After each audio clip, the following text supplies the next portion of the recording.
Lowcountry Tomato Pie is on our menu for today. Cherie Kelly from Bellmead Winery is going to show us how to make it. And a great recipe right now because tomatoes, ooh, they're coming in big time right now. They are.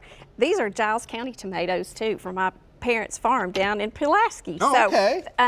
The first thing that we want to do is just to make sure that when you slice your tomatoes, that you let them drain. And while you're letting all that juice drain out of them, you're going to make your crust. Okay. So the crust is made with a basic biscuit recipe that I have. Okay. And then roll it out very thin, and that is what makes your crust. But you can also buy we can use the refrigerated ones. Yes, the pre-made ones. But yes. you still, even in both cases, you need to par bake it. Yes, for 5 minutes. You want to put it in the oven and par bake it so that it gives it a nice little crust on it, and it helps to keep your crust from being soggy once it's all baked together. So we're going to sprinkle a little bit of flour over our tomatoes, and then we're going to layer these into our pan that's already par baked the crust. Okay.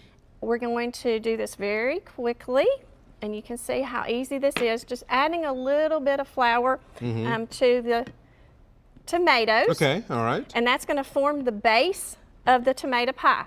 Now, if you wanted to add one other ingredient in here, and that would be if you added some crab, that would make this a more actually a low country. Yeah, and for most folks, when we think of low country, we think low country as in like South Carolina, low country toward the ocean. So that's what this means. That is exactly it. And the reason I call it low country is because that was where I first discovered the tomato pie. Okay. So now the next part of our recipe, we need a cup of cheddar cheese. Okay.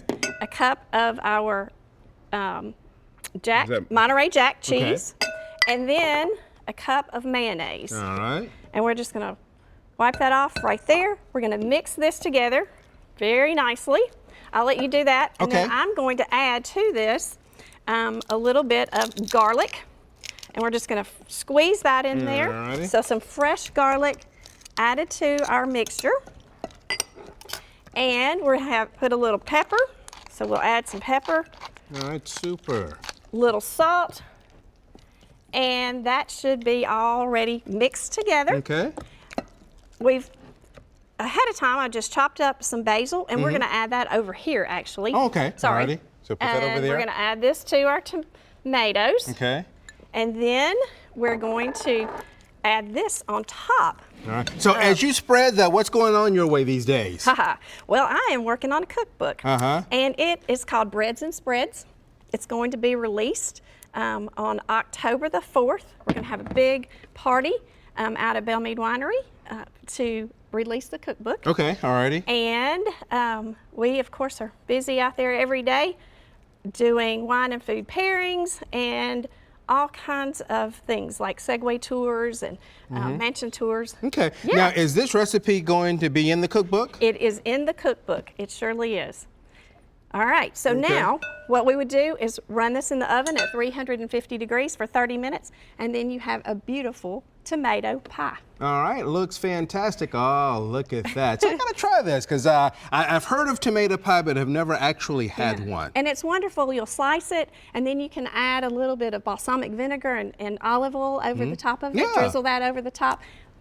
Awesome. Fabulous. Well, thank you for being recipe. with us today. You'll find the recipe in today's section of the Talk of the Town area at newschannel5.com.